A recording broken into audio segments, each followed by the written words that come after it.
एक यतीम लड़का दिन में कुरान पढ़ने मदरसे जाता, रात को जंगल में छिपकर अल्लाह की इबादत करता। एक दिन उसी जंगल के अंदर बादशाह की लाडली बेटी अपने कुछ साथियों के साथ शिकार करने गई, जहां उस यतीम लड़के ने अपना एक छोटा सा घर बनाया हुआ था।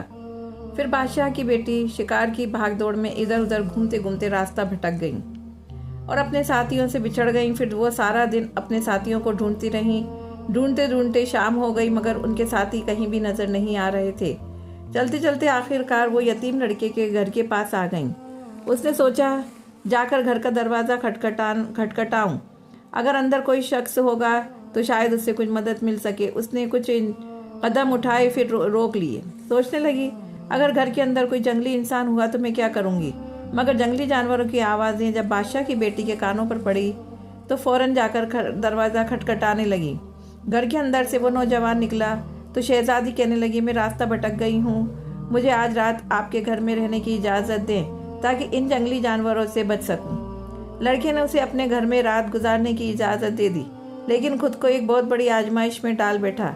छोटा सा घर था, खुद भी नौजवान, लड़की भी नौजवान, दोनों इकट्ठे। पूरी रात का सफ़र, शैतान उसे बहकाता, ऐसा मौका दोबारा नहीं मिलेगा। तो वो कुरान की तिलावत शुरू कर देता। जब बात बर्दाश्त से भी आगे बढ़ गई तो फिर उसने आग जलाई और अपने हाथ की उंगली आग में डाल देता।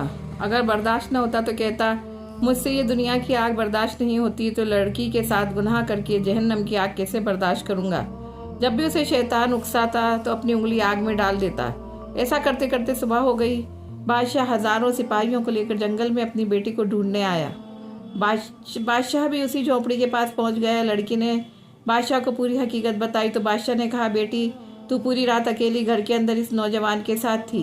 मैं तो तुम्हारा बाप हूँ, मैं तो यकीन कर लूँ, लेकिन लोग यकीन नहीं करेंगे, समाज में मेरी नाक कट जाएगी। इस बात को छुपाने के लिए मुझे इस नौजवान को कत्ल करना होगा। बेटी बोली, बाबा आप मेरे मोहसिन हैं, आप इसको कत्ल करवाएंगे। बादशाह बोला, मेरे पास कोई और रास्ता नहीं है। बादशाह ने हुक्म दिया, नौजवान को गिरफ्तार कर लो। सिपाहियों ने नौजवान को गिरफ्तार कर लिया और कैद खाने में डाल दिया। शहजादी छुपकर नौजवान से मिलने कैद खाने की तरफ जा रही थी। सिपाहियों ने जाकर बादशाह से शिकायत कर दी। बादशाह छुपकर अपनी बेटी को देखता रहा कि मेरी बेटी क्या कर रही है।